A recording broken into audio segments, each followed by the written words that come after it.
హల్లెలూయా. యేసయ్య నామానికి మహిమ ఘనత ప్రభావాలు కలుగును గాక. అందరు సంతోషంగా ఉన్నారా?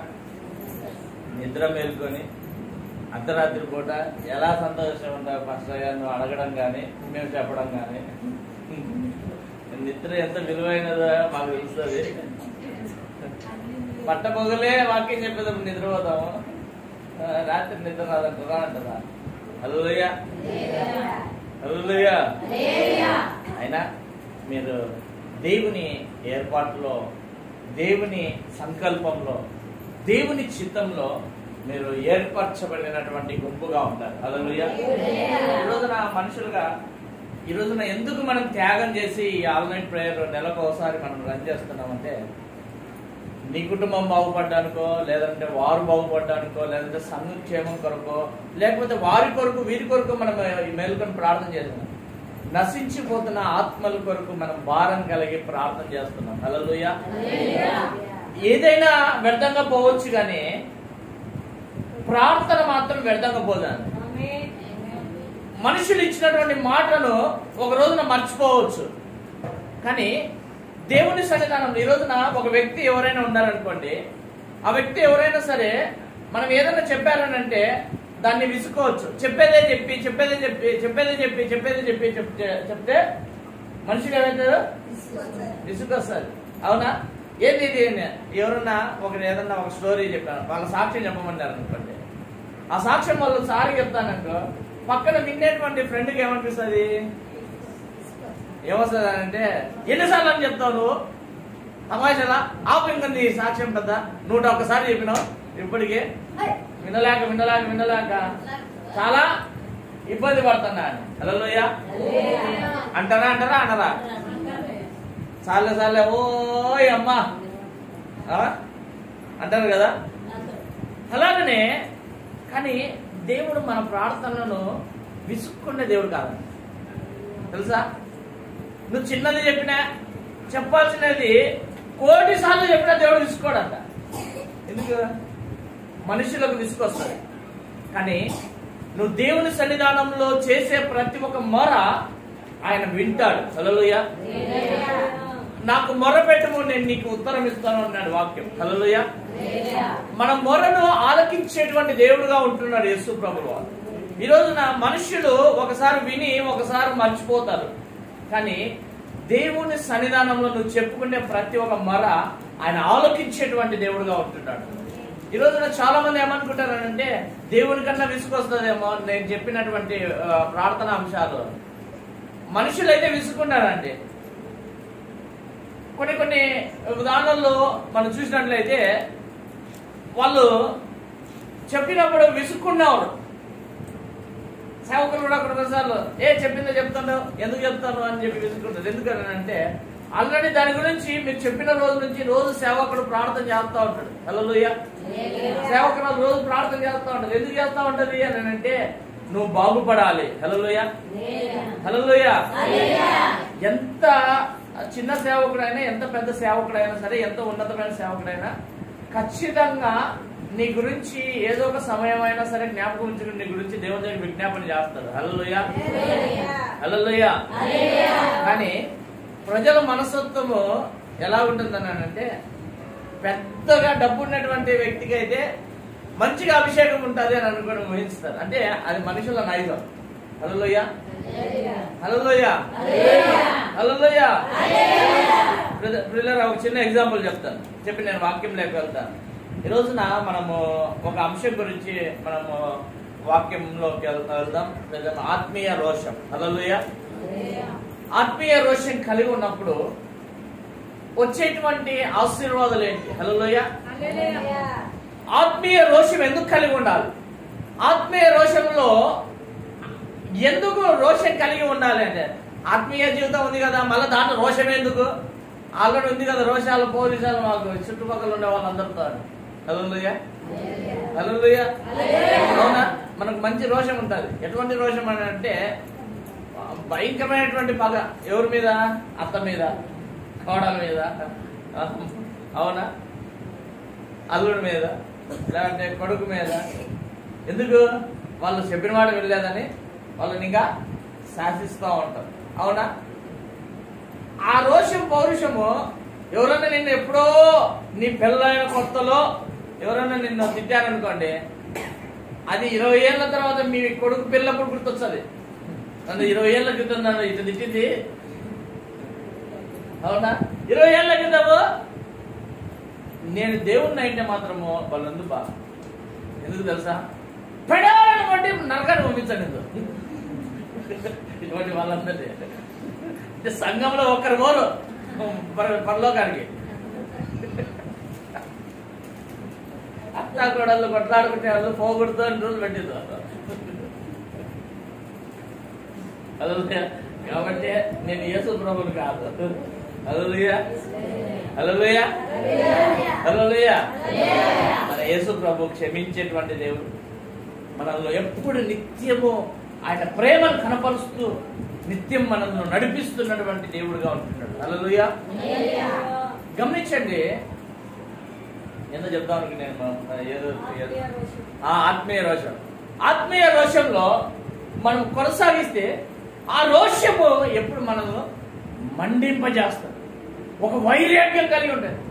దేవునిలో ఒక పట్టుదల అనేది వస్తుంది. యేసయ్యలో ఉన్నటువంటి దాన్ని ఇంకా ఇంకా ఇంకా రోజు రోజు ఎవరన్నా ఏదన్నానంటే నా యేసయ్య దగ్గర నుంచి నేను అది పొందుకోవాలి. మనుషుల దగ్గర పౌరుషము రోషము సాధిస్తే అది నీ దగ్గర ఏమి రాదు. అందుకనే మన యేసు ప్రభువుల గారికి ఒక పేరు ఉంది. అనేక లక్షల పేర్లు ఉన్నాయి మన యేసు ప్రభువు. కానీ ఆ పేర్లలో, వేల పేర్లలో, లక్షల పేర్లలో ఒక పేరు, ఆయన రోషము కలిగినటువంటి దేవుడు. హల్లెలూయా. ఆయన పౌరుషం కలిగినటువంటి దేవుడు అంట. హల్లెలూయా. ఎందుకు రోషం కలిగినటువంటి దేవుడు అని అంటే, ఆత్మీయ జీవితంలో రోషాన్ని కలిగినటువంటి జీవితాన్ని జీవించాడు. హల్లెలూయా. ఎవరైనా తన తండ్రి రాజ్యాన్ని కానీ తండ్రి రాజ్యాన్ని వ్యతిరేకించేటువంటి దాన్ని మాత్రము ఎవరైనా ఏదైనా మాట్లాడితే దాన్ని ఓర్చుకునేటువంటి వ్యక్తి కాదంట యేసయ్య. హల్లెలూయా. ఈ భూమి మీద జీవించినంత కాలము ఆయన చేసినటువంటి ఆ రోషము కలిగినటువంటి సేవ ఎటువంటి సేవ అని అంటే, రోషము కలిగినటువంటి దేవుని శక్తిని చూపించాడు. హల్లెలూయా. తన తండ్రి మహిమ ఏంటో చూపించాడు. తన తండ్రికి ఉన్నటువంటి ఘనత ఏంటో చూపించాడు. తన తండ్రికి ఉన్నటువంటి ఆశ్చర్య కార్యాలు చేయగలిగిన సమర్థమైనటువంటి తండ్రి అని చూపించాడు. హల్లెలూయా. ఈ రోజున అటువంటి ఆత్మీయ రోషం మనం కలిగి ఉంటున్నామా? కొత్తలో ఉంటుంది. యేసు ప్రభు నేను ఏమైనా ఆడతా ప్రాణం పెడతా అంటారు. సంవత్సరం తర్వాత ఏమవుతుంది? రోజు ప్రార్థన 2 గంటలు చేయాలంటే విసుగు రాదు అని అంటే, అందుకనే ఎజ్కియా ఎప్పుడు చెప్తారు, ఏమని తెలుసా, మీ మొదటి ప్రేమను మీరు కోల్పోయినారు. హల్లెలూయా. ఎందుకంటే మొదటి ప్రేమను ఎప్పుడైతే మనం కోల్పోతామో రోషం పోతుంది, పౌరుషం పోతుంది, దేవునితో నడిచే విధానం కూడా పోతుంది. కానీ నువ్వు ఎప్పుడైతే యేసయ్యను గట్టిగా పట్టుకొని యేసయ్యతో నువ్వు నడచడం మొదలు పెడతావో నీ పరిస్థితులన్నీ మార్చబడతాయి. హల్లెలూయా, హల్లెలూయా. ఈరోజు నిద్ర వస్తుందా? రాలేదా? హల్లెలూయా. అన్ని రెడీగా ఉన్నాయి. హల్లెలూయా. అన్ని రెడీగా ఉంటాయి. విశ్వాసంతో మీకు కూడా గ్లాస్ తెచ్చేస్తాను, టీ ఉందని తాగండి అంతే. హల్లెలూయా, హల్లెలూయా, హల్లెలూయా, హల్లెలూయా. నీ విశ్వాసమే నీకు టీ ఇస్తుంది. నీ విశ్వాసమే నీకు అన్నీ వస్తాయి. హల్లెలూయా. నీ విశ్వాసంలో అటువంటి విశ్వాసం ఏదైనా నా యేసయ్య ఇస్తాడు, ఏదైనా నా యేసయ్య చేయగలడు, ఏదైనా నా యేసు ప్రభు నాకు ఇవ్వగలడు, ఏదైనా నా జీవితంలో అద్భుత కార్యాన్ని నేను పొందుకోగలను అనేటువంటి అనుభవంలోనికి మనం రావాలి. ఎంతకాలం అని వారు ప్రార్థన చేస్తే బాగవుతుంది, ఎంతకాలం మీరు ప్రార్థన చేస్తే బాగవుతుంది, ఎంతకాలం అని వాళ్ళు ప్రార్థన చేస్తారని నువ్వు వెతికే అనుభవంలో ఉంటావు. మందిరం ప్రారంభించబడిన రోజు నుంచి నువ్వు అదే బ్రతుకుదా అంటే నువ్వు మందిరానికి వచ్చి వేస్ట్. నీకేం ఆత్మీయ రోషం అండి. ఆత్మీయ రోషం కలిగినటువంటి వాళ్ళు ఎలా ఉంటారు తెలుసా? ఎవరికి బాగోలేకుండా కూడా నా దేవుడు చేస్తాడు, సంఘాన్ని నేను ఇలాగ చూడాలని ఆశపడటం లేదు. సంఘాన్ని నా యేసయ్య ఎలాగ చూడాలనుకుంటారు తెలుసా? మీరందరూ చనిపోయిన వాళ్ళని లేపుకొని వచ్చి సంఘంలో మీరు పెట్టాలనేటువంటి ఆశ యేసయ్య కలిగి ఉన్నాడు. అది ఆత్మీయ రోషం, అది ఆత్మీయ పౌరుషం. నేనేం చేయగలను, నాకు చదువు లేదు కదా, నాకు దగ్గర డబ్బు లేదు కదా, నాకు మంచి నా జ్ఞానం లేదు కదా. హల్లెలూయా, హల్లెలూయా. దేవుడు ఎవరిని ఎన్నుకుంటాడంట? జ్ఞానులను సిగ్గుపరచుటకు వెర్రి వారిని పామరులను ఎన్నుకుంటాడంట. హల్లెలూయా. ఈరోజు సంఘంలో ఉండే వాళ్ళందరూ చదువుకునే వాళ్ళే. సంఘంలో ఉన్నటువంటి వాళ్ళు దగ్గర దగ్గర అప్రాచ్మెంట్ గా 70 నుంచి 80% చదువు రాని వాళ్ళే. కానీ యేసు ప్రభు శిష్యులు కూడా చదువు రాని వాళ్ళే అండి. హల్లెలూయా. కానీ ఆ వేలు ముద్రగాళ్ళే ప్రపంచ దేశాలను తలక్రిందులు చేశారు. హల్లెలూయా. వారి ద్వారా చేసినటువంటి దేవుడు దేవుని బిడ్డ నీ ద్వారా చేయరా? మార్తా మరియా వీళ్ళందరూ ఏమి బాగా మంచి స్టడీ చేసి డాక్టర్ స్టెతస్కోపులు తీసుకుని అందరూ ఇంజక్షన్లు వేస్తున్నారా? హల్లెలూయా. వీళ్ళందరూ వేసారా? చదివారా? ఎందుకు చదవాలి వాళ్ళు? హల్లెలూయా, హల్లెలూయా. ఎందుకు చదువుకోనప్పటికీ వాళ్ళ ఆత్మీయ మనోనేత్రాలు తెరవబడ్డాయి. హల్లెలూయా. వాళ్ళకు వైరాగ్యంతో, ఒక కసితో దేవుని కొరకు మండారంట. హల్లెలూయా. ఈ రోజున నువ్వు మండేటువంటి బిడ్డగా ఉండాలి. ఎందుకు తెలుసా? ఈ రోజున సంఘం మేల్కోకపోతే ప్రభుత్వాలు మారాయా? ఇప్పుడు జరుగుతున్నటువంటి పరిస్థితులు మళ్ళా రేపు వచ్చేటువంటి ఎలక్షన్స్ లో ఉన్నాయా? గుర్తుపెట్టుకోండి. పాస్టర్ అయ్యా ఆ రోజు నువ్వు జరిగింది అనకపోతే నా సేవకు నేను వదిలేస్తాను. క్రైస్తవులు యేసు ప్రభు నమ్ముకునేటువంటి మనుషులను ప్రతి ఒక్కరిని తీసుకొని వచ్చి ఊతకొచ్చుకొస్తారు, వీధులలో నిలబెడతారు. భయంకరమైనటువంటి పరిస్థితులు రాబోతున్నాయి. అందుకనే ఈరోజు సంఘం మెలకువగా ఉండాలని, అందుకని రోజు ఉదయకాల సమయంలో వచ్చి ప్రార్థన చేయమనేది. సంఘం ఈ రోజున మేల్కోకపోతే, ఈరోజు సంఘం లేవనెత్తబడకపోతే, ఈరోజు సంఘము మేల్కొని ప్రార్థన చేయకపోతే మన దేశం సర్వనాశనం అయిపోతుంది. ఎందుకు అనంటే మన దేశ పరిస్థితులు అలాగ అయిపోతుంది. మన దేశంలో ఉన్నటువంటి చట్టాలు అలాగా మార్చబడాలని ప్రయత్నం జరుగుతుంది. ఈ రోజున మనము మేలుకొని ఏదైతే ప్రార్థన చేస్తామో ఆ ప్రార్థన చాలా శక్తివంతమైన ప్రార్థనగా నిలబడబోతుంది. హల్లెలూయా. వీలైతే రేపటి నుంచి మనం ఉపవాసం ఉండి ప్రార్థన చేయడానికి నిలబడదాం. ఎందుకంటే చాలా వరకు మేము ఆలోచించాం 7 రోజులు ఉపవాస పండుగలు 21 నుంచి 27 తేదీ వరకు. కానీ దేవుడు ఫోర్స్ చేస్తున్నాడు. ఎందుకు? అధికారులను చూసి, అధికారుల బలాన్ని చూసి నువ్వు భయపడి నేను మాట్లాడుతున్నటువంటి మాటలను నువ్వు అలక్ష్య పెడుతున్నావా అని మాట్లాడుతున్నావు. హల్లెలూయా.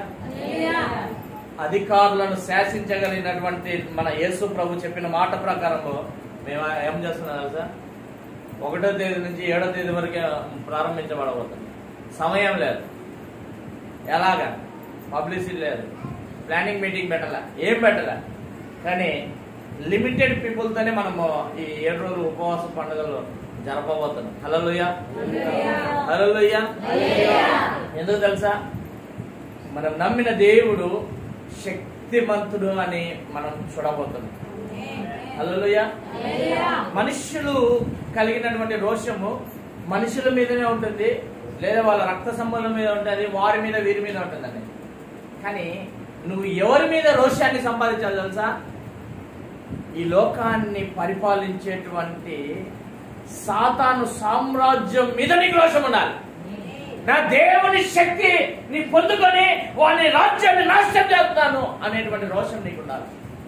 ఈ రోజున రోషం పౌరుషం ఏదాని మీద వస్తుందని అంటే వాళ్ళన్నారు వీళ్ళన్నారు అనే రోషం ఉంటుంది. కానీ నా యేసయ్య దగ్గర నేను రోషంగా అన్ని పొందుకొని నేను ఒకరికి మాదిరికరంగా జీవిస్తానని జీవిస్తున్నావా?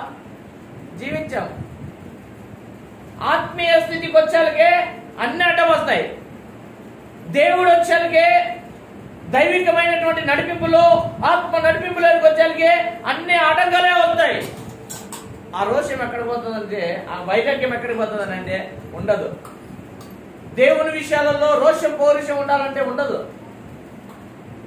మనుషుల మీద రోషం పెంచుకోవాలనంటే ఆ మనిషిలో నుంచి దూరి నిన్ను మాట్లాడించినటువంటి సాతాన్ని నువ్వు బంధించినప్పుడు, మనుషులు అందరూ మంచి వాళ్ళే అండి, అందరూ ప్రేమించే వాళ్ళే.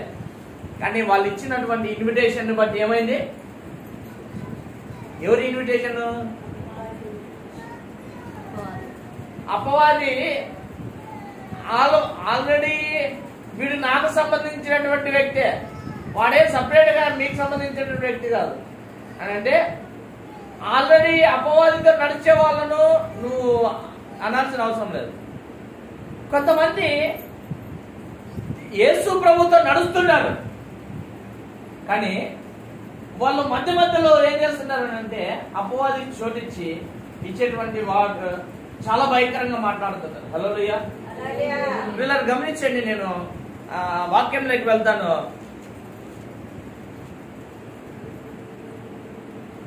మనం చూసినట్లయితే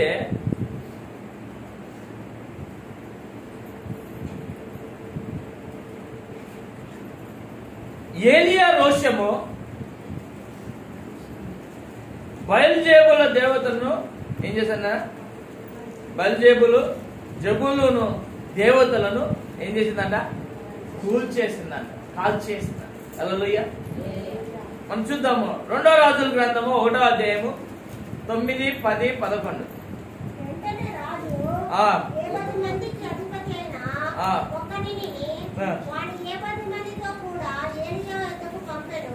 అతడు కొండ మీద కూర్చొని ఉండగా అధిపతి ఎత్తి అతని సమీపమునకు పోయి, దేవజనుడా, నీవు దిగి రావాలనని రాజు ఆజ్ఞాపించుచున్నాడనెను.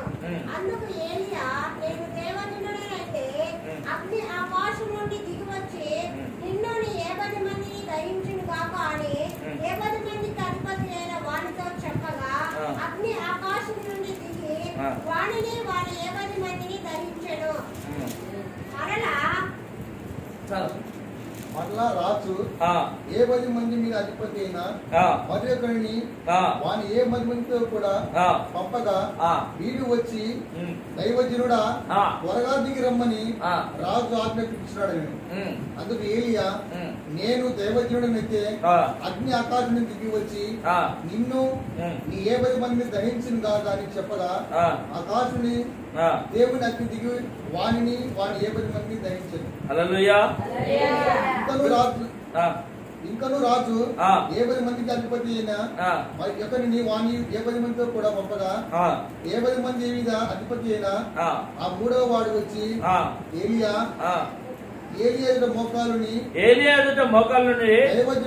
దైవజనుడా, దయచేసి నా ప్రాణమును నీ దాసులైన ఈ 70 మందిని ప్రాణములను నీ దృష్టికి ప్రియముగా ప్రియమైనదిగా ఉండనిమ్ము. హల్లెలూయా. హల్లెలూయా. వీళ్ళని గమనించండి. ఇక్కడ ఒక దైవజనుడిని మనం చూస్తున్నాం. ఎవరిని? ఏలియాను మనం చూస్తున్నాం. ఏలియా పెట్టారా ఒక పెద్ద ప్రవక్త. హల్లెలూయా. ఏలియా ఎటువంటి రోషం కలిగినటువంటి దేవుణ్ణి కలిగి ఉన్నాడు అని చెప్పి ఆయన రోషం కలిగిన దేవుడు అని నిరూపించగలిగాడు. హల్లెలూయా. ఎందుకనంటే మొట్టమొదటిగా ఏలియా నమ్మిన దేవుడు సజీవమైనటువంటి దేవుడు అని నమ్మాడు. హల్లెలూయా. నేను ప్రార్థన చేస్తే ఆ ప్రార్థన అంగీకరించే దేవుడు అని ఆయన నమ్మి నిలబడ్డాడు. హల్లెలూయా. ఎందుకు? రాజు ఏం చేశాడు? బయల్దేవులను ఏం చేసేదానికి పోయినాడు? విచారించడానికి పోతున్నప్పుడు రాజుకి ఎదురుగా పోయినాడంట. దేవుని మాటను విని రాజుకి ఎదురుగా పోయి, ఏ రాజు, ఈరోజున మన సీఎంలకు ఎదురుపోయి, ఏ సీఎం జాగ్రత్త అని ఎవరైనా చెప్పొస్తారా? చెప్పాలా మనం? హల్లెలూయా. ఎలా చెప్తాం తెలుసా మనం?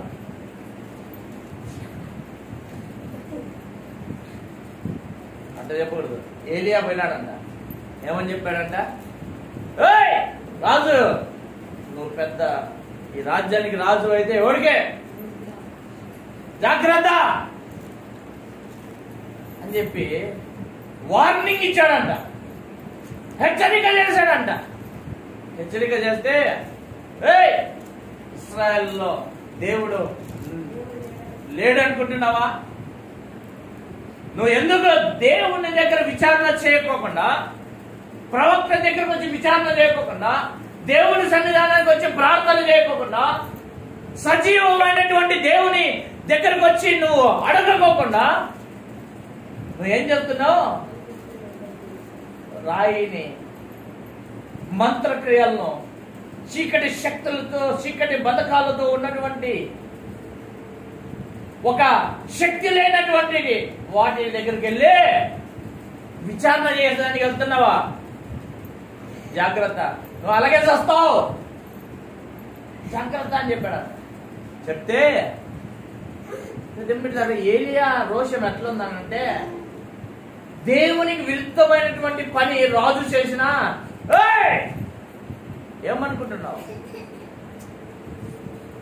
నీకేమన్నా మెంటలా, లేకపోతే తిక్ అనుకుంటున్నావా? నీకేమన్నా క్రాకా? నా దేవుణ్ణి నువ్వు అడక్కోకుండా ఈ లోకానుసారమైనటువంటి దయ్యాల దగ్గరికి వెళ్ళి నువ్వు విచారణ చేసేదానికి ఎలా వెళ్తావు? ఒక మాంత్రికుల దగ్గరికి ఎలా వెళ్తావు అని చెప్పి ఛాలెంజ్ విసిరాడంట. ఛాలెంజ్ విసురుతానే ఈయనంతకి ఇంటికి వచ్చేసాడు. ఈయన వచ్చి కొండ మీద ప్రార్థనలో కూర్చున్నాడు. ఎన్నికి వచ్చేసి కొండ మీద ప్రార్థనలో కూర్చోంటే ఈయన ఏం చేశారు? రాజుగారు వెనక్కి వెళ్ళిపోయినాడంట. వెనక్కి వెళ్ళిపోయి ఎవరు అక్కడ మంత్రిని, అక్కడ ఉన్నటువంటి సిపాయిలను పిలిచాడంట. పిలిచి ఏమంటున్నాడంటే తెలుసా? ఇందాక ఒక ఆ వ్యక్తి నా దగ్గరకు వచ్చాడు, డిస్ప్యూటెడ్ అయినటువంటి ఏలియా. ఈ ఏలియా వచ్చి నాతో ఏమని సవాల్ విసిరాడంటే, ఈ ఏలియా వచ్చి ఏమని సవాల్ చెప్పాడనంటే, నువ్వు మంచం మీదకి ఎక్కి ఆ మంచం మీద అలాగనే వస్తావు, జాగ్రత్త అని నాతో ఛాలెంజ్ చేస్తాడా? అంటే నన్ను చంపేస్తాడా? ఈయన పెద్ద ప్రవక్త, ఆయన చెప్తానే జరిగిపోతుందా అని కోపం వచ్చిందంట, వైరాగ్యం వచ్చిందంట, కసి వచ్చిందంట. వాడిని ఎత్తుకొని రాకుండా కోపంగా ఆజ్ఞాపించాడంట. ఆ ఏలియాని ఎత్తుకొని వచ్చాయంట. ఏమైనా సరే ఈ రోజు నేను నా కోపం చల్లారేంత వరకు వాడిని ఇమ్మీడియట్లీ వెళ్ళిపోయాను. ఇప్పుడు దెబ్బట్లారా ఒక అధికారిగా ఉన్నప్పుడు ఈయనకు ఒక పక్క భయం ఉంది. ఎందుకు తెలుసా? ఎత్తకరాబోరా అంటే ఏలియాని ఎత్తుకొని వచ్చేదానికి వీళ్ళ శక్తి దాలని రాజుకు తెలుసు. ఎందుకనంటే ఏలియా గురించి ఆల్రెడీ విన్నాడు. హల్లెలూయా. ఆల్రెడీ దేవుని తోడుగా ఉన్నాడు. దేవుని ఏవైనా చేయగలిగిన సమర్థుడు ఏలియాని టచ్ చేస్తేనే. అందుకే ఏం చేశారు తెలుసా? 4 పంపించలేదంట సిపాయిల్లో. ఏమన్నా ఎంతమంది పంపించారంట? 50 మందిని, 51 మందిని పంపించాడంట. హలో 50 మందిని పంపించాడంట. పంపిస్తే ఏం చేశాడంట? దాంట్లో ఒక అధికారి ఉన్నాడు. అధికారి పోయి, అయ్యా నువ్వు ఏం చేస్తావు నాకు తెలియదు అన్నాడా. మూడోవాడు ఏమంటున్నాడు? అయ్యా నన్ను క్షమించి అన్నాడు. ఫస్ట్ వాడు పోయినాడు ఎట్టున్నాడు? అట్టల్లా రాజు పిలిచాడు, త్వరగా అన్నాడంట. ఏలియా ఒకవేళ నేను అనుకో, ఏలియా ప్లేస్ లో అనుకుందాం, ఏలియన్ కాదు లేదు, రే పిలుస్తాడు. ఏలియా త్వరగా రావాలంట. అధికారి పిలుస్తాడు. రాజుగారు రమ్మని నిన్ను ఎత్తుకొని రమ్మని నిన్ను అంటే, ఎవరా బుద్ధులాడా అని చెప్పాడట. అంటే మర్యాదగా వస్తావా లేకపోతే ఈడ్చుకొని ఎత్తుకోపోమంటావా అంటే, ఈడ్చుకొని ఎత్తుకుపోయేదానికి నేను పాలు తాగి పాల పుట్టి పెట్టుకొని ఉయ్యాల్లో ఊగేటువంటి పిల్లోడిని అనుకుంటున్నావా? ఏలియా శక్తి అంటే తెలుసు. హల్లెలూయా. ఎందుకంటే ఏలియా ఆధారపడినటువంటి దేవుని శక్తిని వాళ్ళు ఆల్రెడీ చూశారు. హల్లెలూయా. రోషంతో అంటున్నాడు, నా మీద అనేది ఒక అభిషేకం ఉంది, నా మీద దేవుడు ఒక ప్రత్యేకమైనటువంటి ఒక వరాన్ని నాకు ఇచ్చాడు, నేను ప్రార్థన చేస్తే ఏదైనా సరే ఆకాశం నుంచి దిగుతుంది, నేను ప్రార్థన చేస్తే అగ్ని దిగమంటే దిగుతుంది, అది నా దేవుని కెపాసిటీ. హల్లెలూయా. ఈరోజు నువ్వు ప్రార్థన చేస్తే భూమి తలక్రిందులు అవుతుందండి. హల్లెలూయా. మీరు ఎట్లా తెలుసా భూమి తలకిందులు అవుతారు అంటే నీరసంగా 10 రోజులు జండం తిన్నట్టున్నారు. హల్లెలూయా. ఏలియా కంటే గొప్ప వ్యక్తుల మీద. హల్లెలూయా. ఆ రోజు ఏలియాలో పరిశుద్ధాత్మ దేవుడు వచ్చి వెళ్ళిపోయేవాడండి. ఈ రోజున ఏలియాను సృష్టించినటువంటి సృష్టికర్త దేవుని ఆత్మ, యేసు ప్రభు ఆత్మ నీలో నివసిస్తుంది. ఈ రోజున ఏలియా కంటే గొప్పవాడు నీలో ఉన్నాడు. హల్లెలూయా. ఆ గొప్ప వ్యక్తి ఉంటే నువ్వు నిద్రపోతావా? ఆ గొప్ప వ్యక్తి ఉంటే రోషం పౌరుషం కలిగినటువంటి దేవుడిని నువ్వు నిరూపించలేకపోతే, ఈ రోజున ఎవరన్నా బైబిల్ పట్టుకొని వస్తుంటే బా పెద్ద భక్తురాలు, బా పెద్ద పోతాను నేను అనుకో, మరుసటి రోజు నుంచి ఆ పక్క వీధిలో నుంచి వచ్చారు. ఆ వీధిలో వాళ్ళు అన్నారు అనుకో, ఆ పక్క వీధిలో నుంచి వచ్చారు. ఆ వీధిలో వాళ్ళు ఎవరో ఒకరు అన్నారు అనుకో, అబ్బా ఈ రోజు ఆ అప్ప ఉన్నాడా లేదా వీధిలో చూసుకుంటారు, ఆ అక్క ఉందా లేదా చూసుకుంటారు, లేకపోతే ఇంటికి పోతారు, ఇక మందిరానికి రాకుండా. అవునా? మీ రోషం పౌరుషం ఎట్టుందని అంటే 3 నాళ్ళ ముచ్చట నెట్టుంది. అదే భర్త తిట్టాడు అనుకో, 6 రోజులు అన్నంలే, ఉప్పులే, పప్పులే. అవునా? అదే భార్య తిట్టింది అనుకో, ఎవరికి చెప్పుకున్నాక గమనే ఉండాలి కానీ పట్ట, అది వేరే విషయం. హల్లెలూయా. గమనించండి. కానీ ఈ రోషాలు మాత్రం బాగుంటాయి. కానీ ఏదైనా సరే రోషం కలిగినటువంటి బిడ్డగా నువ్వు ఉండాలంటే ఆ అనుభవం ఎట్లుంటుంది తెలుసా? నీలో ఒక ప్రత్యేకత చూపిస్తావు, నీకు ఒక ప్రత్యేకమైనటువంటి విధానం ఉంటుంది. నువ్వు ఏదాన్ని కూడా కాంప్రమైజ్ కావు, ఏదానికి కూడా నువ్వు తక్కువ స్థితిలోనికి ఉండడానికి ఇష్టపడవు. నువ్వు ఏదైనా సరే నీ దేవుడు కలిగి ఉన్నటువంటి గొప్పతనాన్ని నువ్వు ఎప్పుడైతే గుర్తిస్తావో, నీ మీద పెట్టబడినటువంటి అభిషేకాన్ని నువ్వు కూడా నువ్వు గుర్తిస్తావు. హల్లెలూయా. చాలా కావాలంటే గుర్తుపెట్టుకోండి, ఎంత డబ్బున్న వాళ్ళు కావచ్చు, ఎవరైనా కావచ్చు, అభిషేకం ఉన్న వాళ్ళు మాత్రము ఏ దాంట్లో కాంప్రమైజ్ కాదు. నీకు తెలుసా? ఏ దాంట్లో కాంప్రమైజ్ కాదు. ఈవెన్ భర్త దగ్గర కూడా కాంప్రమైజ్ కాదు. హల్లెలూయా. అటు తిరిగి ఇడికి వెళ్తా కదా పాస్టర్ అయ్యా. హల్లెలూయా. భార్య అనంటాడు అనుకోండి, భర్త దగ్గర కూడా కాంప్రమైజ్ కాదు. ఎందుకంటే దేవుని మాటే ముఖ్యమంట, దేవుని చెప్పిన మాట ప్రకారమే నడచాలంట. అంటే అదొక అభిషేకం అంతే. హల్లెలూయా. హల్లెలూయా. కొట్లాడటం కూడా ఒక అభిషేకమే తెలుసా? అభిషేకించే వాళ్ళు కొట్లాడారు అనుకోండి, వాళ్ళ అభిషేకం ఉంటుంది. హల్లెలూయా. ఎందుకు కొట్లాడతారు తెలుసా? ఎందుకు కొట్లాడతారు తెలుసా?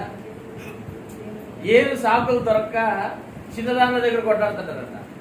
హల్లెలూయా. ఎందుకు? ఏదో ఒకటి జనకుడిని ఆహ్వానించాలి, ఏదో ఒకటి చేసుకుంటా ఉంటారు. అంటే మళ్ళా లాస్ట్ లో వీళ్ళందరూ చెప్పేది ఏంటో తెలుసా? అది లేకుంటే మజా ఉండదంట. ఇది కొట్లాటలాగా. హల్లెలూయా. హల్లెలూయా. హల్లెలూయా.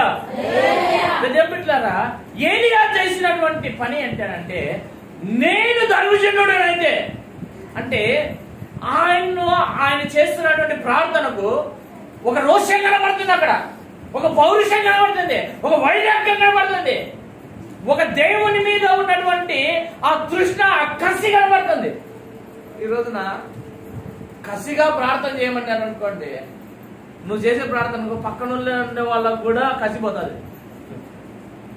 అవునా? ఎందుకు? నువ్వు చేసే ప్రార్థన బట్టి మిగతా వాళ్ళకు గురక కొట్టడాన్ని బట్టి. ఎందుకంటే నిద్ర అనేది చాలా భయంకరమైనదంట. అవునా? ఒకరు నిద్రమైన ఆటోమేటిక్ పక్కన నిద్రపోతారంట. హల్లెలూయా. ప్రార్థన అనేది కూడా చాలా శక్తివంతమైనది. ఒకరు ప్రార్థనలో మండుతూ మండుతూ మండుతూ మండుతూ మండుతూ మండుతూ మండుతూ మండుతూ రోషంగా పౌరుషంగా ఎప్పుడైతే తయారవుతున్నారనుకో సంఘం అంతా కూడా అలాగనే రోషంగా పౌరుషంగా తయారవుతారు. హల్లెలూయా. ఈ ఏలియా ఏం చేస్తున్నా అంటే, నేను దైవజనుడనైతే నువ్వు నన్ను ఎత్తకపోతారా మీరు 50 మంది?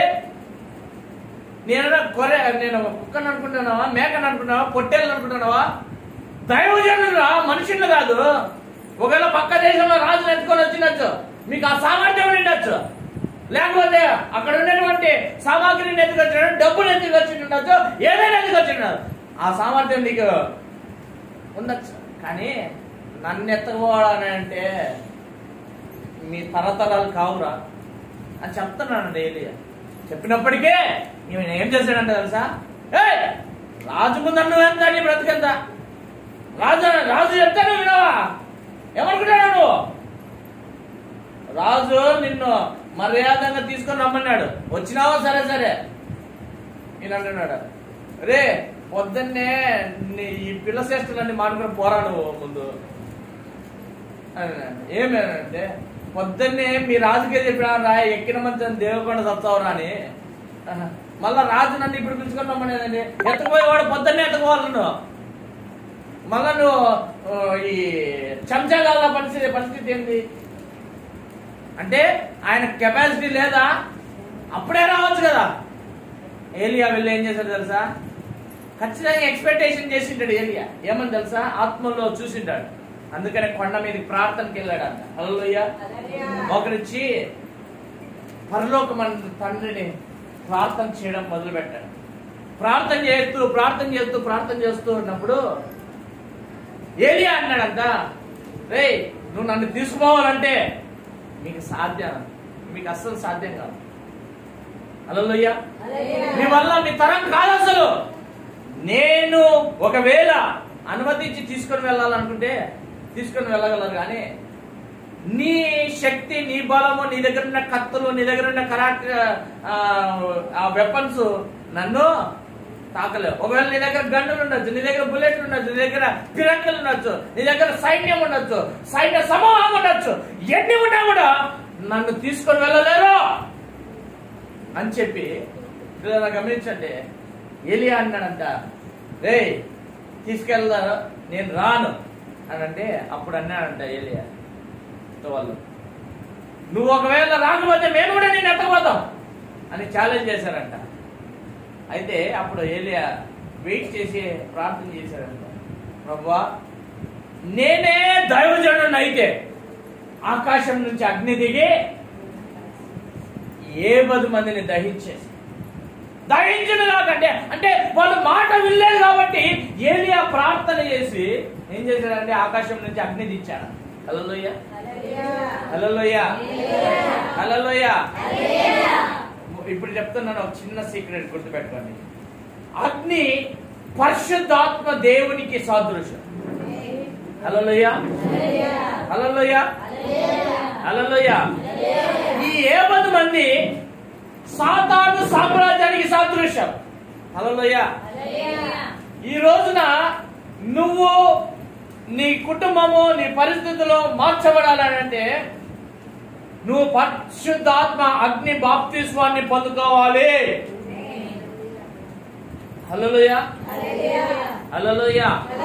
నువ్వు ఎప్పుడైతే పరిశుద్ధాత్మ శక్తి చేత నింపబడతావో, పరిశుద్ధాత్మ అనుభవంలో లోతైన అనుభవంలోకి వస్తావో, ఆ అనుభవం నేను ఏం చేస్తుంది తెలుసా?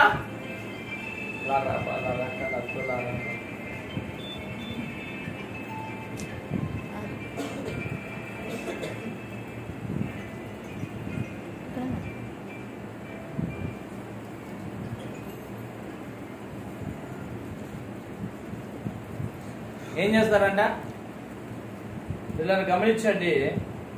70 మంది ఏం చేస్తారంట, అందరూ దహించలేబడ్డారంట. హల్లెలూయా. ఈ రోజున నువ్వు నేను చేసే ప్రార్థన మన దేశంలో పనిచేసేటువంటి ప్రార్థనగా ఉంటుందండి. హల్లెలూయా. ఏలియా చేసిన ప్రార్థన ఆ 70 మందిని ఏం చేసిందంట, దహించేసి కాల్చి వేసిందంట. హల్లెలూయా. ఈ రోజున నువ్వు చేసే ప్రార్థన సాతాను సామ్రాజ్యాన్ని కూల్చగలిగినటువంటి ప్రార్థనగా ఉందా, శక్తిగా ఉందా? అగ్ని దిగు అంటే దిగుతుంది. నీకు అటువంటి అధికారం దేవుడు ఇచ్చినాడు, అటువంటి అథారిటీ దేవుడు ఇచ్చినాడు. అటువంటి ప్రార్థన జీవితం నోట్లో నుంచి మాట్లాడుతున్నా, వాక్యం వస్తున్నా కానీ నీలో నుంచి దైవ అటువంటి సూదితో చెప్పుతున్నటువంటి ఆ అభిషేకము నేను ఏం చేస్తున్నానంటే సాతాను సామ్రాజ్యాన్ని దహించి వెళ్తుంది మాట వస్తున్నాను. హల్లెలూయా. ఎందుకు నేను మీతో పరిశుద్ధాత్మ అనుభవంలోనికి రావాలంటాను తెలుసా? ఎందుకు మీరు ఆరాధన ఏకీభవించినప్పుడు ఆ అగ్ని అభిషేకాన్ని విడుదల చేస్తాం తెలుసా? ఎందుకు అభిషేకం? సంఘం ఎప్పుడైతే ఆ అగ్ని అభిషేకం చేత నింపబడుతుందో నీ కుటుంబంలో పనిచేసేటువంటి సాతాను క్రియలన్నీ నాశనం అవుతాయి. హల్లెలూయా. నీ కుటుంబంలో పనిచేసేటువంటి ప్రతి ఒక్క చీకటి అంధకార శక్తులు నాశనం అయితే. హల్లెలూయా. రెండోదిగా దేశంలో ఉన్నటువంటి చీకటి శక్తులు నిన్నుబడి నాశనం కావడం మొదలైతే. హల్లెలూయా. ఆ రోషం నువ్వు కలిగి ఉండాలి, ఆ పౌరుషం నువ్వు కలిగి ఉండాలి. ఆ రోష ఆత్మచేతను నింపబడినప్పుడు నువ్వు ఎలా ఉంటావు తెలుసా?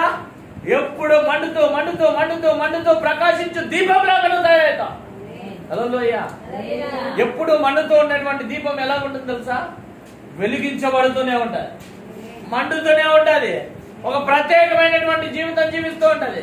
వారు ఎలా ఉంటారనంటే ప్రత్యేకమైనటువంటి జీవితంలో వాళ్ళు జీవిస్తూ ఉంటారు. చాలా మందికి అది రాదండి, అందరికీ ఇవ్వబడదు ఆ ధన్యత, కొంతమంది మాత్రం నిలబెట్టుకోగలరు. హల్లెలూయా. అయితే నిలబెట్టుకునే వాళ్ళు స్థిరంగా నిలబెట్టుకుంటే వారి జీవితాలు ఎలా తయారైతే తెలుసా? దేశం యొక్క ఉన్నతమైన స్థలాల మీద వాళ్ళు నిలబడతారు. హల్లెలూయా. సంఘములో కొంతమంది ప్రార్థన చేస్తాం, కొంతమంది ప్రార్థనకే రారు, కొంతమంది ప్రార్థన గురికి వచ్చిపోతా ఉంటారు. కానీ మండే వాళ్ళు ఎప్పుడు మండుతూనే ఉంటారు, వాళ్ళని ఎంత నీళ్లు పోసినా ఆపలేరు. హల్లెలూయా. అందుకని ఏలియా ఛాలెంజ్ చేసిన ఏం తెలుసా? నీళ్లు పోసి ఆర్పాలనుకున్నావు కదా ఈ దూడను, ఇంకా ఎలిగే ఛాన్స్ లేదు కదా, అటువంటి దాన్ని కూడా నా దేవుడు వెలిగిస్తాడు. అది దేవుడు ఉన్నటువంటి రోషం కలిగినటువంటి వాళ్ళు. అంటే ఇది జరగదు, ఇది చేయలేం, ఇది మా వల్ల కాదు అని అంటే దాన్ని చేసి చూపించగలిగినటువంటి వ్యక్తి క్రైస్తవ బిడ్డ. హల్లెలూయా. హల్లెలూయా. ఈ లోకానుసారమైనటువంటి మనుషులు నేను అర్థం చేసుకోలేరండి. ఈ లోకానుసారమైనటువంటి వారు నిన్ను హేళన చేస్తారు, ఈ లోకానుసారమైనటువంటి వాళ్ళు నిన్ను తక్కువగా చూస్తారు, ఈ లోకానుసారమైనటువంటి వాళ్ళు నిన్ను నీచంగా చూస్తారు, ఈ లోకానుసారమైనటువంటి వాళ్ళు నిన్ను హేళనగా చేసి నిన్ను ఒక మనిషిలాగానే వెలగడతారు. కానీ నీ మీద ఉన్న అభిషేకము, దేవుడిచ్చినటువంటి అభిషేకము ఈ లోకంలో ఉండేటువంటి మనుషులు గుర్తించలేకపోవచ్చు, కానీ పరలోకము నిన్ను గుర్తిస్తుంది. హల్లెలూయా. ఏలియా ధీమా ఏంటి తెలుసా? ఏలియా ఒక తృష్ణ ఏంటి తెలుసా? ఏలియా ఆశ ఏంటి తెలుసా? ఏలియా ఏదైతే ప్రార్థన చేస్తాడో, ఏలియా విశ్వాసం ఏంటి తెలుసా? ఏలియా ఏ ప్రార్థన అయితే చేస్తారో దాన్ని దేవుడు అంగీకరించి దాన్ని దించుతాడు. హల్లెలూయా. ఈరోజు నువ్వు ప్రార్థన చేస్తే అదే అగ్ని, అదే పరిశుద్ధాత్మ దేవుడు అగ్ని మన దేశంలో ఉన్నటువంటి దురాత్మలను అన్నిటిని దహించి వెళ్తుంది. ఆ 70 మందిని ఎలాగైతే దహించిందో, రాజు దగ్గరికి పోతే ఏబ్రాహిం ఎత్తుకుని రాలే, ఏమింగా ఏం చేసినారు అంటే, అయ్యా ఆ 70 మందిని దహించేశారు. రాజుకి ఇంకా కోపం చల్లారలే, 50 మందిని ఆ ఆకాశం నుంచి దిగి అగ్ని కాల్చేసింది అయ్యా అని చెప్తానే రాజుకు ఏముండాలా? భయం ఉండాలి. ఇంత ఛాలెంజ్డ్ గా వచ్చి ఏయ్ నువ్వు ఎక్కిన మంచం దిగకుండా వస్తావు జాగ్రత్త అని ఛాలెంజ్ చేశాడే, ఏయ్ అలాగనే నువ్వు పోతావని ఛాలెంజ్ చేసిపోయినాడే. ఈ దేవుని మాట కాకపోతే మనుషుల మాటనా అని చెప్పి అప్పటికైనా జ్ఞానోదయం కావాలి కదా రాజుకు. ఆ 50 మందినన్నా పోగొట్టుకోకుండా ఉంటాడు కదా అని చెప్పి రాజుకు కోపము, వైరాగ్యం, కసి తట్టుకోలేకపోయి ఏం చేసినాడు తెలుసా? మళ్ళా 50 మందిని పంపించినాడ. పంపిస్తానే వాళ్ళు అంటే చెప్పినారంట, ఏ రాజు పిలుస్తారా పోదాం. రాజు నీ రాజు ఏమన్నా పెద్ద ఇది అనుకుంటున్నారా? ఏయ్ పో, నేను రాను పో, మీ రాజుని రాబో, రమ్మని చెప్పు అంటే మా రాజుగారు ఎక్కడా, నువ్వెక్కడా? నా రాజుగారికి ఉన్న డబ్బు మీద నువ్వెంత? నా రాజుగారి దగ్గర ఉన్నటువంటి దాంట్లో నీ బ్రతుకెంత అని మాట్లాడటం మొదలు పెట్టారంట. మా రాజు అనుకుంటే సైన్యంతో ముట్టడేసి నిన్ను ఎత్తకపోతాడు, జాగ్రత్త అని. మేమందరం వచ్చింది ఎవరు? వీరులం, సూరులం అంటే నీ వీరత్వం అంతా యుద్ధంలో పెట్టుకోరా అని చెప్పి ఏం చేశాడంట? ఏది ప్రార్థన చేశాడంట. ప్రభువా, వీళ్ళు ఎంత చెప్పినా వింటం లేదు కానీ మళ్ళా దిగ అగ్ని, మళ్ళా దిగాలేస్తున్నావు. ఎప్పుడైతే ప్రార్థన చేశాడో మళ్ళా ఏమైందంటే తెలుసా? మళ్ళా ఆకాశం నుంచి అగ్ని దిగి వచ్చి ఆ 50 మందిని కూడా దహించేసిందంట. హల్లెలూయా, హల్లెలూయా. హృదయం బిడ్డలారా, నువ్వు ప్రార్థన వీరురాలు, వీరుడవు అయితే నువ్వు ప్రార్థన చేస్తే ఎటువంటిదైనా సరే దహించి వేయగలిగినటువంటి ప్రార్థన అభిషేకం దేవుడు నీలో పెట్టినాడు. హల్లెలూయా. నువ్వు భయపడి పారిపోయే బిడ్డగా ఉండకూడదు. ఒక వైరాగ్యంతో, ఒక కసితో, ఒక పట్టుదలతో దేవుని దగ్గర నుంచి ఆ అగ్ని అభిషేకాన్ని పొందుకో. ఆ పరిశుద్ధాత్మ ఆ వరాన్ని పొందుకో. ఆ పరిశుద్ధాత్మ శక్తిని నువ్వు పొందుకో. ఒక్కసారి దేవుని దగ్గర నుంచి ఆ కృపను పొందుకున్నావా, నువ్వు తిరిగి చూడాల్సిన అవసరం లేదు. ఎవరు అర్థం చేసుకున్నా, ఎవరు అర్థం చేసుకోకపోయినా, ఎవరు నిన్ను వెంబడించినా, ఎవరు నిన్ను వెంబడించకపోయినా, ఎవరు నిన్ను ప్రేమించినా, ఎవరు నిన్ను ప్రేమించకపోయినా, ఎవరు నిన్ను తక్కువ చూసినా, ఎవరు నిన్ను నీచంగా చూసినా, అందరు హేళనగా చేసినప్పటికీ వారందరూ చూస్తుండగానే నీ మీద ఉన్నటువంటి అభిషేకము వారందరూ ఎదుట గొప్ప చేయడం మొదలు పెట్టాలి. హల్లెలూయా, హల్లెలూయా, హల్లెలూయా, హల్లెలూయా. లూసిఫర్ నెట్వర్క్ కోల్చగలిగినటువంటి కెపాసిటీ ఎవరికి ఉందంటే అది నీకు మాత్రమే ఉంది.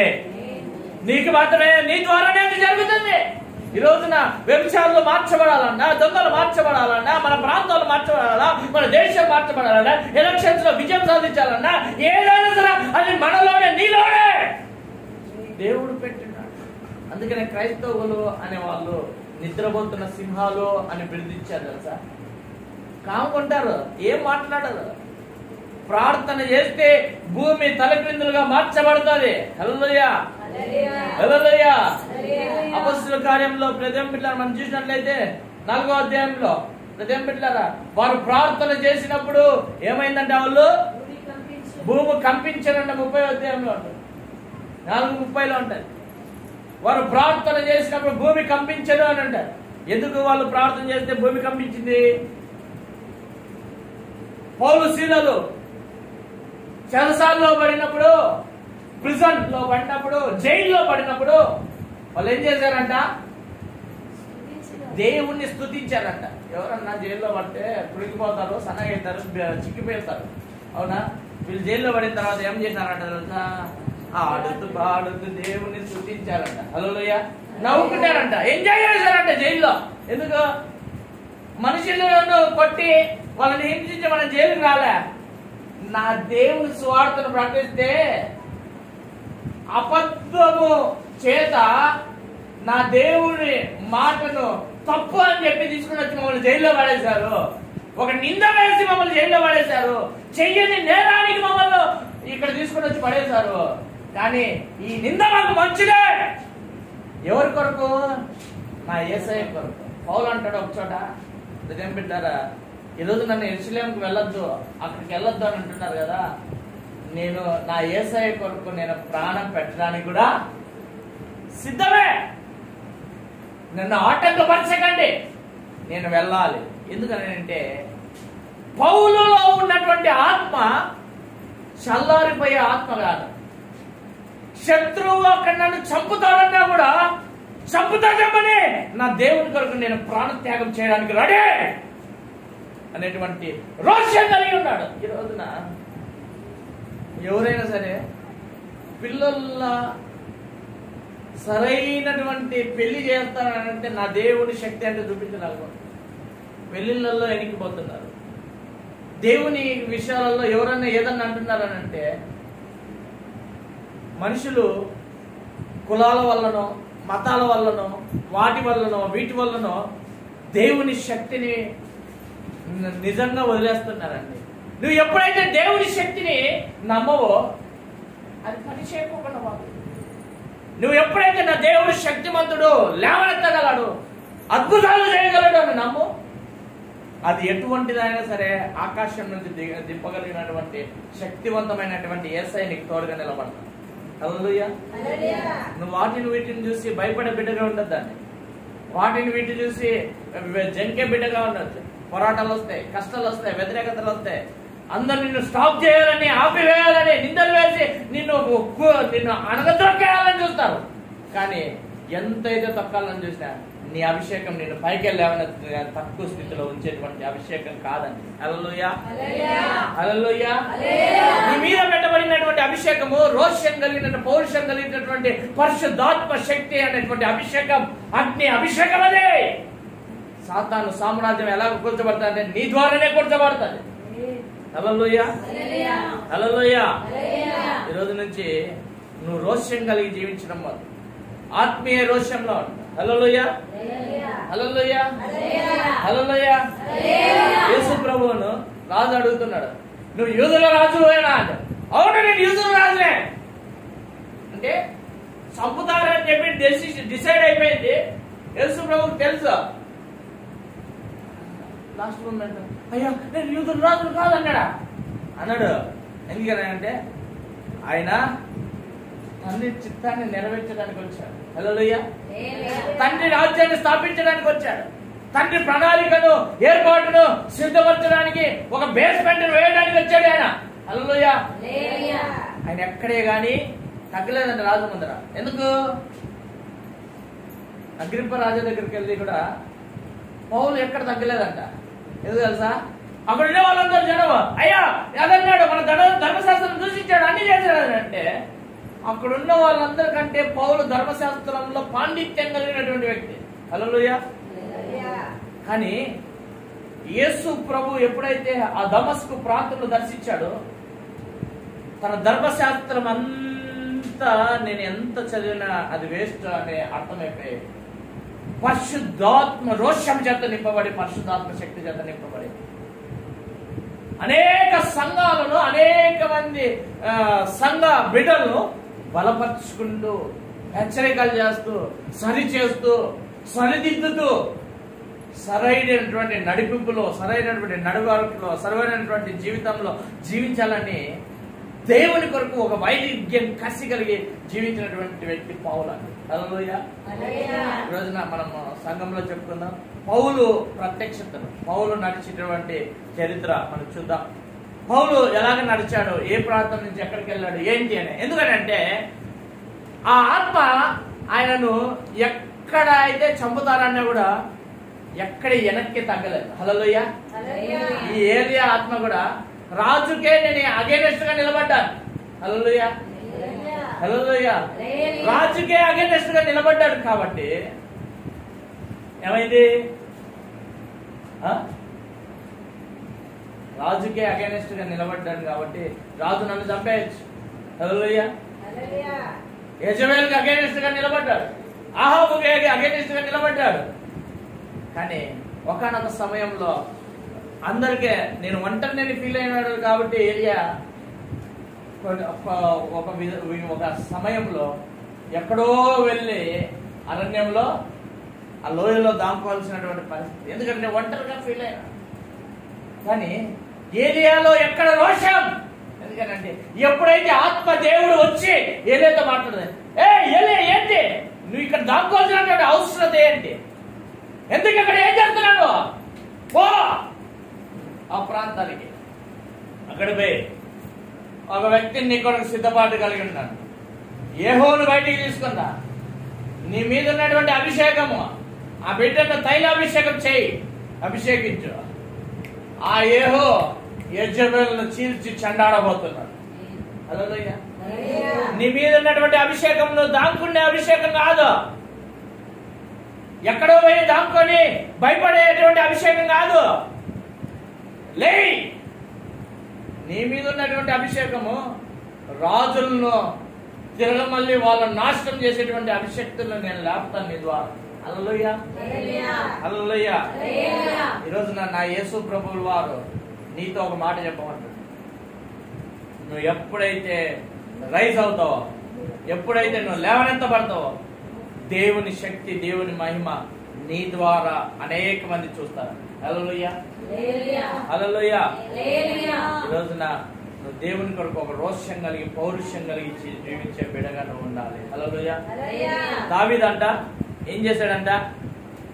ఏం చేశాడండి దావీదు గొలియాతు ముందర ఉన్నప్పుడు రోషం తెచ్చుకున్నాడంట. హల్లెలూయా. దావీదు రోషము గొలియాతును కూల్చేసిందంట. హల్లెలూయా. మొదటి సమూయేలు గ్రంథం 17వ అధ్యాయము 45, 46, 47, 48 వచనాలు మనం చూసినట్లయితే అక్కడ ఉంటుంది. ఎవరన్నా తీయగలిగి అంటే అక్కడ అని చెప్పి చదవండి గట్టిగా.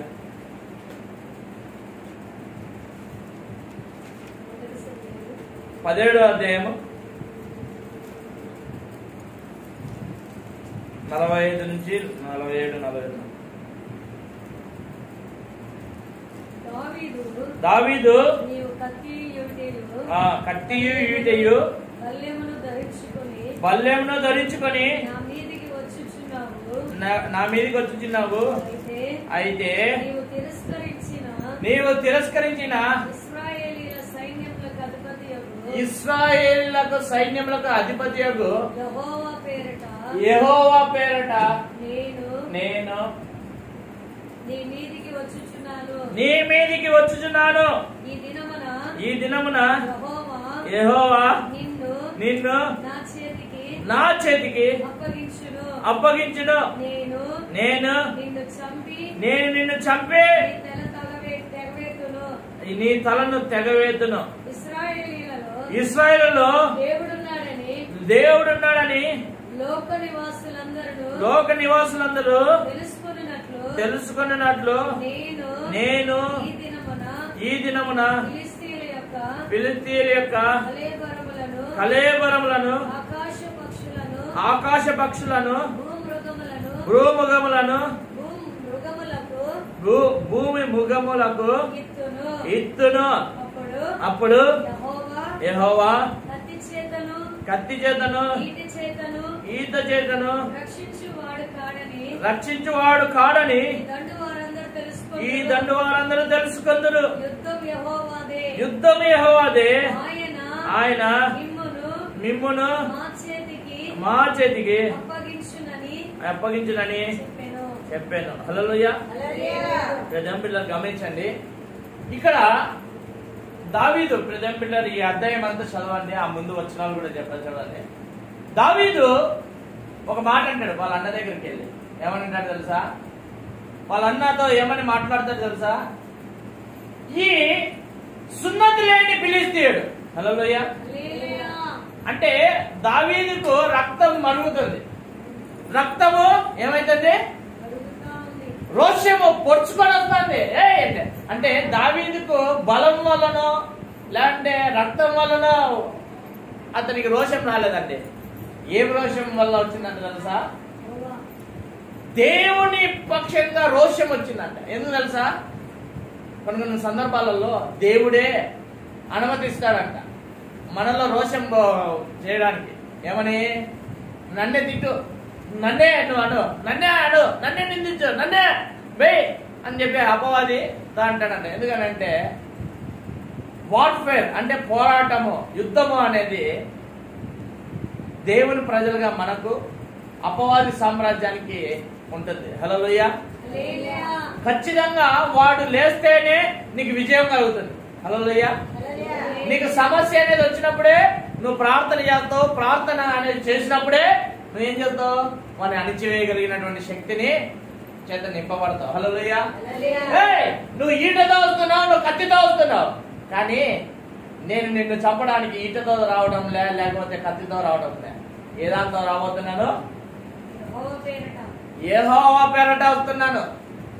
యెహోవా నామమున నేను నిన్ను ఎదుర్కొంటున్నాను. మనుషుల నామమున ఎదుర్కొంటే నాకు జయం కలగదు. సైన్యములకు అధిపతి యొక్క యెహోవా నామమున నిన్ను ఎదుర్కోబోతున్నా. కాబట్టి నిన్ను నేను చంపే కాకులకు, గద్దలకు, ఈ ఊర్లో ఉన్నటువంటి వారికి అందరికి నిన్ను నీ తలను తెగ నరికేస్తా ఈరోజు. అంటే ఒకటి కూడా జరగలేదండి. కానీ దావీదుతో పోల్చుకుంటే హైట్ వెయిట్తో 4-5 రెట్లు ఎత్తు హైట్ బలము కలిగి ఉన్నాడండి. హల్లెలూయా. దావీదంతా కలిపితే ఒక కాలు ఒక తొడమైన ఉన్నాడంట.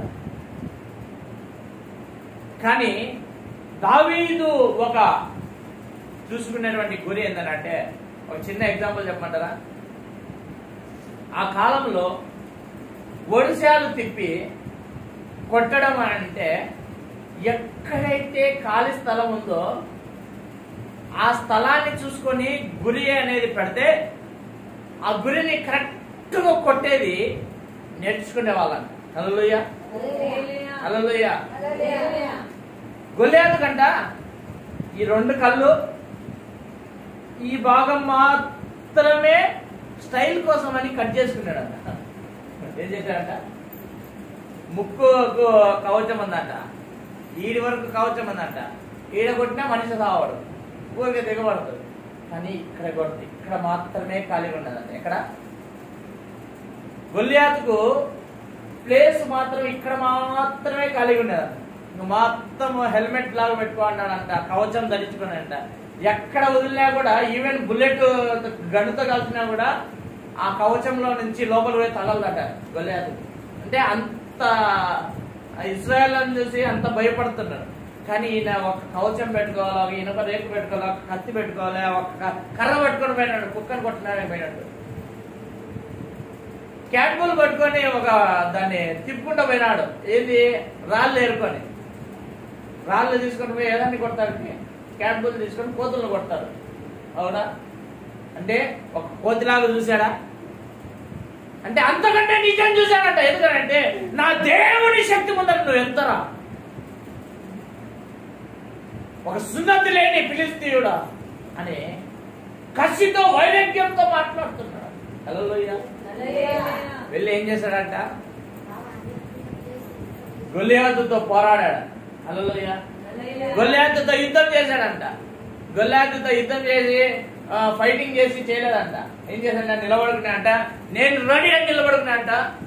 ఆ ఒడిశాలతో తిప్పి దాంతో తీసి కొట్టంగానే ఆ రాయి దెబ్బ చొచ్చుకు పోయిందంట. హల్లెలూయా. చొచ్చుకు పోయిన తర్వాత ఏమైందంట? పరిశుద్ధాత్మ దేవుడు ముందుకు తోసేశాడు. హల్లెలూయా. ఎప్పుడైతే ఈయన తగిలిందో బయలు గమ్మేసి పూర్తిగా స్పృహ తప్పిపోయినాడంట. హల్లెలూయా. పూర్తిగా నాశనం అయిపోయినాడంట. ఏం అర్థం కాలేదంట గొల్లియాతుకు. అరే ఏందిరా బుల్లెట్ దొరకబోతుంది అని చెప్పి తగులుతానే కొండ మీద నుంచి పరిశుద్ధాత్మ దేవుడు ముందుకు తోసేశాడు. హల్లెలూయా. అది దేవుని రోషం, ఆత్మీయ రోషం. అలాగుండా వాళ్ళ అన్నదమ్ములు నైపుణ్యత దగ్గర రాజు కూడా భయపడినాడంట, సౌలు. కానీ అభిషేకించబడిన వాళ్ళు ఏదానికి కూడా భయపడరు. అభిషేకించబడిన వాళ్ళు ఏదానికి కూడా జంకరు. అభిషేకించబడిన వాళ్ళు ఏదానికి కూడా వెనుకడుగు వెయ్యరు. అయ్యో నాకు ఆ సమస్య వచ్చింది, నా పిల్లల భవిష్యత్తు ఏంటి, నా కుటుంబ పరిస్థితి ఏంటి, నా జీవితంలో కార్యాలు ఏంటి, నా పిల్లలు ఎలాగుంటారు, నా కుటుంబం ఎలాగుంటది, కలుసుకుంటామా కలుసుకోమా, నా పిల్లలు అలాంటి బ్రతుకు జీవిస్తారు, ఎలాంటి జీవితంలో ఉంటాము, నా కుటుంబం పైకి వస్తుంది రాదు, అప్పులలోనే ఉంటదేమో, పైకి రామేమో, నా పరిస్థితి, నా బ్రతుకు, నా జీవితం ఇంతే ఏమో అని అనుకుంటాం. కానీ ఒక రోజున నా యేసు ప్రభు నీ మీద పెట్టినటువంటి అభిషేకం, నీ మీద రోషం పౌరుషం కలిగినటువంటి అన్ని నీ దగ్గర పరిగెత్తుకుంటా వస్తాయి. అన్ని దానిలో విజయాన్ని నువ్వు చూస్తావు, అన్ని దానిలో అద్భుతాలు పొందుకుంటా, అన్ని దానిలో ఆశ్చర్యకార్యాలు చూస్తా, అన్ని దానిలో మహిమ కలిగిన కార్యాలు నువ్వు పొందుకుంటావు. హల్లెలూయా. దేవుడి మాటలు దీవించి ఆశీర్వదించును గాక. ఆమేన్. హల్లెలూయా. హల్లెలూయా. దేవుడి మాటలు దీవించి ఆశీర్వదించును గాక.